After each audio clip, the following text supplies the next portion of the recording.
স্বাগতম আজকের ভিডিওতে।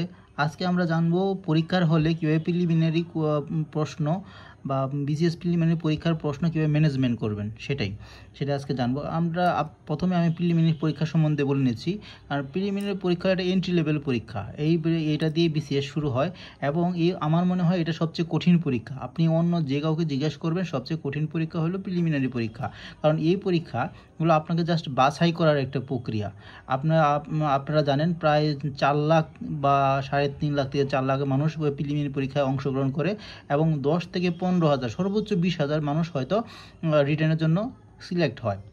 তাহলে আপনারা যদি রেশিও বের করতে চান, তাহলে দেখবেন যে প্রায় 98% মানুষ প্রিলিমিনারি পরীক্ষায় ফেল করে মানে কি, আপনার যে কোনো পরীক্ষায় আপনি যদি 100তে পরীক্ষা দেন নর্মাল অন্যগুলো পরীক্ষায়, তাহলে আপনি দেখবেন যে 33-এ পাস, বা যদি মেডিকেলে পরীক্ষা দেন তাহলে 60-এ পাস হয়। এখানে পাস বা ফেল মানে এটা না যে আপনি পাস বা ফেল মানে এটা না, কোনো সংখ্যা বোঝায় না। এটা হলো পিএসসি যে মার্কে আপনাকে উত্তীর্ণ করতে চায়, আপনি যদি সেই মার্কস পেয়ে থাকেন তাহলে আপনি পাস, আর যদি আপনি যদি এর কম পেয়ে থাকেন তাহলে আপনি ফেল, সেটাই। তাই আবারও বলছি, আমার মতে সবচেয়ে কঠিন পরীক্ষা হলো বিসিএস প্রিলিমিনারি পরীক্ষা, কারণ শুধু পাস ফেলের পরীক্ষা এটা। তাহলে আমরা যদি একটা অ্যাজাম্পশন করি, তাহলে আমরা ধরতে পারি এটা হলো শুধু বাছাই পরীক্ষা। এবং আরেকটা কথা, সবচেয়ে ইম্পর্টেন্ট কথা যেটা, এটার মার্কস কখনো রিটেন পরীক্ষার যোগ হয় না। মানে আপনি 198 পেয়েও প্রিতে পাস করতে পারেন, আবার 120 পেয়েও পরীক্ষায় পাস করতে পারেন, কিন্তু যে 198 পরীক্ষায় পাস করলো তারও যে সে 0 মার্কস নিয়ে রিটেন পরীক্ষা দিবে, আর যে 198 পরীক্ষা দিয়ে আপনার প্রিলিমিনারি পাস করলো সেও 0 মার্ক নিয়ে রিটেন পরীক্ষা দিবে, অর্থাৎ কোনো মার্কস আপনার রিটেনে যোগ হবে না। সুতরাং এটা শুধু বাছাই একটা পরীক্ষা, আপনার শুধু উত্তীর্ণ হতে হবে। সুতরাং কিছু কৌশল অবলম্বন করলে এবং কিছু জিনিস বাদ দিয়ে পড়লেই আমরা উত্তীর্ণ হতে পারি। আর এটা হলো শুধু পাস ফেল নির্ধারণ করার একটা পরীক্ষা। আচ্ছা, এখন আমরা আসি কিভাবে আপনি, এটা হলো বেসিক কথা। এখন আমরা আসবো কিভাবে আপনি ম্যানেজমেন্ট করবেন, টাইম ম্যানেজমেন্ট না, প্রশ্নের ম্যানেজমেন্টটা কীভাবে করবেন সেটাই আমি আজকে বলবো। এখন প্রশ্নের সিলেকশন করার ক্ষেত্রে প্রথমে আপনার গুরুত্ব দিতে হবে। আজকের ভিডিওটা একটু লম্বা হবে, তার জন্য দুঃখিত, কারণ আজকে পরীক্ষার প্রশ্নের ম্যানেজমেন্ট সম্বন্ধে সব কিছু বলার চেষ্টা করব। আসলে প্রথমে আপনি কি দিয়ে শুরু করবেন প্রশ্নটা। আপনি তো প্রথমে আপনি সব কিছু বৃত্ত ভরাট করলেন, ওএমআর শিট ভরাট করলেন, তারপর মনে করেন যে 10টা বেজে গেল, আপনাকে প্রশ্ন হাতে দেওয়া হলো। প্রশ্ন হাতে পাওয়ার পর 1 মিনিট সময় যাবে, প্রশ্নটা উল্টে পাল্টে দেখবেন, সেটা এখন প্রথমে আপনি কি দিয়ে শুরু করবেন সেটা একটা মুখ্য বিষয়। আপনার বিসিএস ফেল বা পাস নির্ধারণ করে আপনি কি দিয়ে শুরু করলেন সেটা। আমি আবারও বলতেছি, আপনার বিসিএস পরীক্ষা ফেল বা পাস নির্ধারণ করবে আপনি কি বিষয় দিয়ে আপনি শুরু করলেন। হ্যাঁ, আমি যেটা করেছি সেটাই বলতেছি। আপনি সবচেয়ে সহজ জিনিস দিয়ে, মানে যে জিনিসটার উপর আপনার কনফিডেন্স সবচেয়ে বেশি, যে জিনিসটা আপনি সবচেয়ে বেশি পারেন, যে জিনিসটা আপনার সবচেয়ে বেশি সহজ মনে হয়, সেই বিষয় দিয়ে আপনি শুরু করবেন। হতে পারে সেটা আন্তর্জাতিক, হতে পারে সেটা বাংলাদেশ, হতে পারে যেটা বাংলা। হ্যাঁ, তবে আমি বলবো আপনার প্রিয় সাবজেক্ট। যেমন আমার প্রিয় সাবজেক্ট ছিল সায়েন্স, আমি সবসময় সায়েন্স দিয়ে শুরু করতাম, আইসিটি দিয়ে শুরু করতাম, কম্পিউটার দিয়ে শুরু করতাম সেটা। তারপরে বাংলা নিতাম, তারপরে আন্তর্জাতিক বিষয়াবলী, বাংলাদেশ বিষয়াবলী, মানুষের দক্ষিণা না সরি, তারপরে নৈতিকতা, সুশাসন, ভূগোল, এগুলো দিয়ে শুরু করতাম। আচ্ছা, এখন যখন আপনি প্রশ্ন দাগাবেন, দেখবেন কোশ্চেন দেওয়া আছে 1 2 3 4 5, এই কোশ্চেনগুলো আপনি দাগাবেন। কীভাবে দাগাবেন সেটা, 3 ধরনের প্রশ্ন থাকবে। আপনি পারবেন, যেগুলো পারবেন এগুলো টিক চিহ্ন দিয়ে দিবেন প্রশ্নের ভিতরে, 1 টিক চিহ্ন, আপনি পেরে গেলেন, মানে আপনি 1 নাম্বার কোশ্চেন আপনি পারলেন, টিক চিহ্ন দিয়ে দিলেন। তারপরে 2 নাম্বার কোশ্চেন আপনি কনফিউজড মানে এই চিহ্ন দিলেন। 3 নাম্বার কোশ্চেন আপনি পারেন না, পাশে একটা ক্রস দিয়ে রাখেন। হ্যাঁ, তার মানে কি হলো, তো 3টা চিহ্ন হয়ে গেল। 1 নাম্বার আপনি পারেন, 2 নাম্বার হলো কনফিউজ, 3 নাম্বার হলো আপনি পারেন না। এখন পরবর্তীতে যখন আপনি রিভাইজ দিবেন, কারণ আপনার তো মিনিমাম সময় লাগবে, আপনি সব তো একবারে পারবেন না। যখন রিভাইজ দিবেন তখন 1 নাম্বার যে টিক চিহ্ন আছে এগুলো আপনার লক্ষ্য করার দরকার নেই। 2 নাম্বার এটা আপনি একমাত্র লক্ষ্য করবেন। 3 নাম্বার আপনি পারেন না, এটা দ্বিতীয়বার দেখেও সময় নষ্ট আপনি করবেন না। শুধু যে গোল চিহ্ন যেগুলো দেওয়া আছে সেগুলো আপনি দেখবেন এবং আবার দেখার চেষ্টা করবেন। সেটাই আমি এখানে বলেছি যে টিক চিহ্ন যেগুলো আছে রিভাইজ দেওয়ার সময় দেখা যাবে না, আমার দেখার দরকার নেই, কারণ অলরেডি দাগে ফেলছেন, আর দিকে সময় নষ্ট কেন করবেন। আর যেটা গোল চিহ্ন আছে সেটা রিভাইজ দেওয়ার সময় আবার দেখবেন, আপনি দেখবেন। আর যেটা ক্রস চিহ্ন দেওয়া আছে যেটা প্রশ্নের পাশে যেটা, সেটা আপনি আর দেখবেন না, দেখে সময় নষ্ট করবেন না, পড়বেনও না।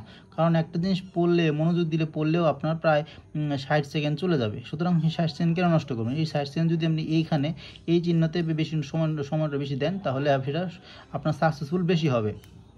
এখন পরীক্ষার সময়টাকে আপনার 2 ঘন্টার সময়, 2 ঘন্টা 1 ঘন্টার ভিতরে আপনার ইংরেজি, ম্যাথ এবং মানসিক দক্ষতা বাদ দিয়ে, আমি আবার বলতেছি ইংরেজি, ম্যাথ আর মানসিক দক্ষতা, এই 3টা বাদ দিয়ে অন্য সব জিনিস যেন অন্য সকল বিষয় যেন আপনার 1 ঘন্টার ভিতরে 1 ঘন্টার ভিতরে আপনার দাগানো হয়ে যায়। কনফিউশনগুলো পরে দাগাবো, ওইটা পরে আসতেছি। 1 ঘন্টার ভিতরের জন্য আপনার অন্য সবগুলো দাগানো হয়ে যায়। 45 মিনিট সময় রাখবেন ইংরেজি, ম্যাথ, মানসিক দক্ষতার জন্য।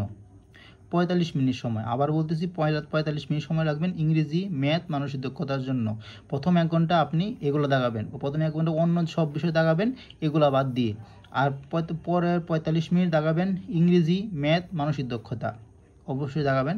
তারপরে বাকি যে 15 মিনিট থাকবে, শুধু এই চিহ্ন, তো মানে এই চিহ্ন যেটা আছে সেটা হলো বাকি 15 মিনিটের জন্য রাখবেন। যদি এই 15 মিনিটের মধ্যে কনফিউশন দূর হয় এবং আপনি 100% কনফার্ম হন, তাহলে একমাত্র দাগাবেন। আর যদি কনফিউশন দূর না হয় তাহলে আপনি দাগাবেন না। এটা এখন আসতেছি, আর কিছু কথা বাকি আছে সেগুলো বলার জন্য। এখন পরীক্ষার শুরুতে আমি আবার বলতেছি, আপনার পরীক্ষা আপনি পাস বা ফেল নির্ধারণ করবে প্রথম কোন বিষয়টা আপনি প্রশ্ন দাগানো শুরু করলেন। কারণ প্রথম এমন একটা কোশ্চেন, এমন একটা সাবজেক্ট আপনি চুজ করলেন যেটা আপনার মানে কোশ্চেন সলভ করতে করতে মাথা ঘুরে গেছে, মন নষ্ট হয়ে গেছে, আমি পারা জিনিস ভুল করে বসে আছি, এরকম যেন না হয়। এই জন্য প্রথমে সহজ জিনিস দিয়ে শুরু করবেন। এখন দেখুন, আমি লাল কালি দিয়ে লিখেছি কারণ কিছু কারণ আছে, এগুলো সতর্কতামূলক বাণী। কখনো গণিত, মানসিক দক্ষতা দিয়ে পরীক্ষা শুরু করবেন না, কারণ মাথা হ্যাং হয়ে যাবে, মাথা নষ্ট হবে, মন নষ্ট হবে, সর্বোপরি আপনার পরীক্ষাটা খারাপ হবে। কারণ আপনার অনেক ইজি জিনিস আপনি হয়তো ম্যাথের জন্য পারতেছেন না। একটা ম্যাথ আপনার একটা ম্যাথের একটা প্রশ্নের জন্য 1 থেকে 2 মিনিট সময়, এর বেশি সময় দেওয়া যাবে না, 1 থেকে 2 মিনিট। কিন্তু আপনার পারতেছেন না বলে ওইখানে একটা কোশ্চেনে যদি আপনি 5 মিনিট খেয়ে ফেলেন, তাহলে অন্য কোশ্চেনে আপনি টাইম ম্যানেজমেন্ট করতে পারবেন না। সুতরাং আমি আবার বলতেছি, ম্যাথ এবং মানসিক দক্ষতা শুরু করবেন না। ম্যাথ এবং মানসিক দক্ষতা সবার পরে করবেন। সবার পরে করার পরে আপনার ব্রেনটা খুলে যখন অন্য সকল প্রশ্ন আপনি উত্তর করবেন, আপনার ব্রেন এমনিতেই ফাস্ট হয়ে যাবে। তখন ইংরেজি, ম্যাথ, মানসিক দক্ষতা খুব সহজেই আপনি সমাধান করতে পারবেন। প্লাস হলো ওই যে বাকি যে 15 মিনিট সময় রেখেছেন, আর ওই 15 মিনিট যে কনফিউশন দূর করবেন না, তখন আপনার মাথা খুলে যাবে, ব্রেন খুব তাড়াতাড়ি কাজ করবে, তখন দেখেই এগুলা সমাধান করতে পারবেন। আরেকটা 2 নাম্বার হলো সর্বোচ্চ মনোযোগ দিয়ে পরীক্ষা দিবেন। সর্বোচ্চ মনোযোগ মানে এর উপরে আর কোনো মনোযোগ নাই। এটা আপনার জীবনের বাঁচা মরার মানে একটু পরেই মারা যাবে, মানে মনে করেন এটাই আজকে শেষ কাজ, এটাই হলো সর্বোচ্চ মনোযোগ দিয়ে কাজ করবেন। মানে মাইন্ডসেটটা এরকম হইতে হবে, মানে অন্য কোনো কিছু হয়ে যাক, আমার মনোযোগ যেন তিল থেকে তাল না হয়, আমার মনোযোগ যেন 100-তে 100 থাকে, অন্যদিকে যেন মনোযোগ দেওয়া যাবে না। এটা এখন আর হলো পরীক্ষা হলে কি করা যাবে না, অন্যেরটা দেখা যাবে না। যদিও অন্যেরটা দেখেন তাহলে অন্ধভাবে দাগানো যাবে না। অন্য একজনে বলল, আপনি দাগাই দিলেন, পরে আপনার আসে দেখলেন ভুল হইলো, তখন আপনার তার উপর বদদোয়া যাবে, তার উপর মেজাজ খারাপ হবে। সুতরাং কী দরকার, আপনি কাউকে দেখাবেন না। যদিও 1-2টা কোশ্চেন দেখেন, আপনি বিবেচনা করে দাগাবেন, কারণ এখানে সবাই হলো আপনার প্রতিযোগী। আপনার প্রতিযোগিতা হবে সর্বোচ্চ 50,000 মানুষের সাথে। এখানে 4 লাখ পরীক্ষা দিচ্ছে, 4 লাখই কিন্তু পরীক্ষার্থী নয়, এখানে 3.5 লাখ টাকা এমনি আসছে, আর বাকি 50,000 হলো পরীক্ষার্থী। রিয়েল পরীক্ষার্থী মাত্র 50,000। এই 50,000-এর ভিতরে আপনার 15,000-এর ভিতরে আনতে হবে। সুতরাং বুঝতেই পারতেছেন আপনার প্রতিযোগিতাটা কেমন। কিন্তু সবাই চাইবে আপনি যেন ফেল করুন, সে যেন পাস করে, আপনি তার থেকে কম পান, সবাই চাইবে। সে পাস করুক, আপনি ফেল করুন, সবাই চাইবে। হ্যাঁ, এটা আমি যদি আপনি যদি আমার প্রতিযোগিতা হন, আমিও তাই চাইতাম। এটা সবার এটা মানসিক প্রবৃত্তি, আপনিও তাই চাইবেন। সুতরাং কারোটা অন্ধভাবে দেখে দাগাবেন না, বিচার বিবেচনা করে দাগাবেন। পরীক্ষার হলে বন্ধুত্ব পাতানো যাবে না। অনেকে আছে পাশের জন্য বলছে, বন্ধুত্ব দেখায় দিলেন, বা কোনো সুন্দর একটা মেয়ে পাশে আছে, তার নাম্বার বিতরণ হচ্ছে, আপনি পরবর্তীতে কল দেবে, সবই ট্র্যাপ। সুতরাং আপনার কাছ থেকে আপনার থেকে উত্তর হাতানোর ধান্দা এটা, কোনো দরকারই নেই। আপনি আপনার মতো পরীক্ষা দিবেন, সে তার মতো পরীক্ষা দিবে। বন্ধু এতদিন যেহেতু বন্ধুত্ব হয় না, এই 1 ঘন্টার বা 2 ঘন্টার খাতিরে আপনার বন্ধুত্ব করার কোনো দরকার নেই। এটা একটা। আর চুপচাপ থাকবে। অনেকে আছে পরীক্ষা হলে অতিরিক্ত কথা বলে, এটা কি ওইটা কি, এটা কি ওইটা কি, মানে পরীক্ষা শুরু হওয়ার আগে এটা কি ওইটা কি, মানে মাথা একদম গরম করে ফেলে। মাথা ঠান্ডা রাখা পরীক্ষা ভালো করার প্রথম উপায়। সুতরাং আপনি যা পড়ছেন তাই সর্বোচ্চ। এর উপরে মনে করবেন আমি সবচেয়ে বেশি পড়ছি, এর থেকে ভালো অন্য কেউ পড়ে নাই। আমি আবার বলতেছি, আপনার পরীক্ষা ভালো হওয়ার প্রথম উপসর্গ হলো আপনি চুপচাপ শান্ত, কাম ডাউন থাকা। কখনোই উত্তেজিত, কোনো অবস্থাতে আপনার উত্তেজিত হওয়া যাবে না। চুপচাপ থাকা, চুপচাপ করে পরীক্ষা দিবেন, কোনো উচ্চবাচ্য করবেন না, পরীক্ষাটা ভালো হবে। কিন্তু আপনি পরীক্ষা শুরু হওয়ার আগেই এটা কি, বাংলাদেশের রাজধানী কোথায়, এটা ভুলে গেছি, ওইটা কি, এই কোয়েশ্চেন জিজ্ঞেস করছেন, ওই কোয়েশ্চেন জিজ্ঞেস করতেছেন, এটা হলে আপনার মাথা গরম হয়ে যাবে। হ্যাঁ, সেও হয়তো ভুল উত্তর দেবে, আপনার সাথে মিলবে না, মাথাটা গরম হয়ে যাবে, পরীক্ষাটা খারাপ হবে। এটা করবেন না। আর এটা হলো, আমি প্রায়ই যখন পরীক্ষা দিতাম আমি দেখি অনেক মানুষ পরীক্ষার হলের বাইরে পড়তেছে। পরীক্ষার 5 মিনিট আছে, 5 মিনিট পরে আপনি হলে ঢুকবেন, তাও সে পড়েই যাচ্ছে। আপনার মাথায় একটু রেস্ট দেন, মাথায় একটু শান্ত করার চেষ্টা করেন। একদম হলো, আপনি যে পড়তেছেন এটাই যে পরীক্ষায় আসবে, এটা কোনো গ্যারান্টি আছে? এমনও আছে যে আপনি 5 মিনিট হয়তো পরীক্ষার হলে আসার আগে হয়তো 5 মিনিট একটা জিনিস দেখে আসছেন, ওইখান থেকে একটা কোশ্চেন আসছে। আবার 6 মাস যে পড়ছেন, ওইখান থেকে কোশ্চেন আসলো না। কিছু করার আছে? কিছু করার নাই। সুতরাং পরীক্ষার হলের বাইরে বা পরীক্ষা হলে ঢোকার আগে মাথা সবসময় শান্ত রাখবেন। শান্ত রাখতে যদি মাথায় জলও দেওয়া হয়, জল দিতে দরকার হয়, জল দিবেন। শান্ত রাখার জন্য যদি একটা চকলেট খাইতে দরকার হয় তো চকলেট খাবেন। কিন্তু মানে তখন অতিরিক্ত পড়াশোনা করে আর মাথাটা নষ্ট করবেন না। আমি অনেকেই দেখি বাইরে কি মানে এটা পড়তেছে, ওইটা পড়তেছে, এর বই টেনে পড়তেছে, ওইটা পড়তেছে, কি দরকার পড়ার? এই পরীক্ষাটা এই কোশ্চেন যে আসবে, কোনো গ্যারান্টি আছে? আর আসলেই যে আপনি পারবেন, আপনার মনে থাকবে, তার কোনো গ্যারান্টি আছে? দরকার নেই। তো মাথা ঠান্ডা করেন। ঠান্ডা করার জন্য একটা একটা জোরে একটা দম নেন। দম নিয়ে মাথা ঠান্ডা করেন, কুল ডাউন। আপনার ঈশ্বরের নাম স্মরণ করেন, আপনার ভগবানের নাম স্মরণ করেন, আপনার আল্লাহর নাম স্মরণ করেন, তারপরে পরীক্ষাটা দেন। পরীক্ষাটা ভালো হবে। মাথা গরম করবেন। মাথাটা সবসময় চেষ্টা থাকবে আপনার শান্ত থাকা। যত বেশি শান্ত থাকবেন পরীক্ষা তত বেশি ভালো হবে। হ্যাঁ, অশান্ত মনে, যেমন আমি একটা কথা বলতেছি, একটা উদাহরণ দিই। যেমন আপনি ঝড়ের মধ্যে যেমন মোমবাতি জ্বালাইতে পারবেন না, মোমবাতি শুধু একমাত্র আপনার শান্ত জায়গায় বা জায়গায় বাতাস কম সেখানে জ্বলবে। ঠিক তেমনি হলো, আপনি অশান্ত মনে কখনো ভালো পরীক্ষা দিতে পারবেন না। শান্ত মনে আপনি হয়তো খারাপ পরীক্ষা দিতে পারবেন না পারার কারণে, কিন্তু যদি পড়াশোনা করে থাকে আর মনটা শান্ত থাকে, আপনি অবশ্যই পরীক্ষাটা ভালো হবে। এটা এখন আর এটা হলো 100% কনফার্ম না হলে দাগাবেন না। কারণ আপনি আবার বলতেছি, 100% কনফার্ম না হলে আপনি দাগাবেন না। কারণ একটা কোশ্চেন যদি ভুল হয় তাহলে সাথে সাথে কিন্তু 0.5 আপনার পারা কোশ্চেন থেকে চলে যাবে, পারা উত্তর থেকে চলে যাবে। সুতরাং মনে রাখবেন, 100% কনফার্ম না হয়ে কোশ্চেন দাগাবেন না। আর আরেকটা জিনিস, যেটা সবচেয়ে মনে রাখার জিনিস, আরেকটা বলি, প্রশ্ন পড়ার পর যদি অপশন দেখে আপনার মনে হয় উত্তর এটা, তাহলে বুঝতে পারবেন উত্তর ওইটাই। মানে আপনার যেই মানে প্রশ্ন পড়ার পর যে অপশনে আপনার চোখটা আটকে যাবে, উত্তর সেটাই হবে। এটা 100% সত্য কথা। আবার যদি আপনার মন বলে যে কনফিউশন আছে, তাহলে আপনি দাগাবেন না, গোল চিহ্ন দিয়ে চলে যাবেন, দাগাবেন না। পরবর্তী 15 মিনিটে দাগাবেন।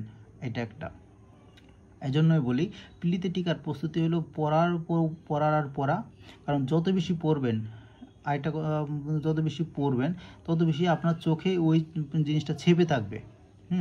দেখবেন আপনি একটা সভায় গেছেন, অনেক মানুষ, হঠাৎ একজনের মুখের দিকে তাকিয়ে আপনি চোখ স্থির হয়ে যাবে। মানে কি, মানে ওই মানুষটাকে আপনি আগে কোথাও দেখেছেন বা আগে হয়তো মনে পড়তেছে না, কিন্তু আপনার চোখ সে রিকগনাইজ করে ফেলছে। ঠিক প্রশ্নগুলো এরকমই, আপনি প্রশ্ন পড়ার পরে যেই উত্তরে আপনার চোখটা থেমে যাবে, উত্তর সেটাই হবে। কারণ হয়তো ব্রেন ভুলে গেছে, কিন্তু আপনি ভুলে গেছেন, কিন্তু ব্রেন হয়তো ভুলে নাই, ব্রেন চোখে বলে দিছে এই উত্তর এটা হবে, মানে উত্তর এটাই হবে। আমি আবারও বলতেছি, প্রশ্ন পড়ার পরে আপনার চোখ যে অপশনে গিয়ে থেমে যাবে, মানে যেটা চেনা চেনা লাগতেছে, সেটাই হলো উত্তর। যদি আপনার মন বলে যে না কনফিউশন হচ্ছে, চোখ দুইটার উপরে এটা হবে না ওইটা হবে, দুইটা অপশনে থেমে যাচ্ছে, তাহলে কনফিউশন, তাহলে সেই জায়গায় আপনি একটা বৃত্ত দিয়ে অন্য আরেকটা কোশ্চেনে আগায় যাবেন। কখনো সময় নষ্ট করবেন না।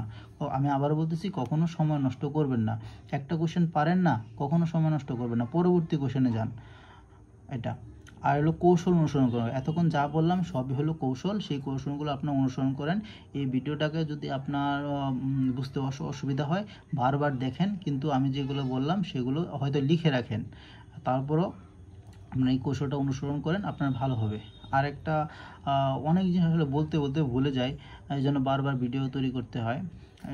আরেকটা হলো পড়া, আপনি যত বেশি পড়বেন চোখ তত বেশি এক্সারসাইজ করবে, আপনার অনেক কিছু মনে থাকবে, হয়তো আপনার টু দ্য পয়েন্ট মনে থাকবে না, কিন্তু চোখ হয়তো বলে দেবে, মনে রাখবে এই কোশ্চেনটা চেনা চেনা লাগতেছে, এর গঠনটা চেনা চেনা লাগতেছে, তখন আপনি বলে দেবে উত্তর সেটাই হবে। এটা আর একটা কিছু বলার ছিল, ভুলে গেলাম, আরেকদিন হয়তো ভিডিও বানাবো, মানে আমি বলবো কী জিনিসটা ভুলে গেছি, মনে হয় আর কি আমি বলবো। ভিডিওটা অনেক লম্বা হয়ে গেল আজকে। ভিডিওতে যদি কিছু উপকার পান আপনারা জানাবেন, আর কি কি বিষয় নিয়ে ভিডিও বানানো যায় সেটাও বলবেন। আমি ভিডিও লিখে আমি আপনাদের উত্তর দেওয়ার চেষ্টা করব। আজকের জন্য এই পর্যন্তই, ধন্যবাদ।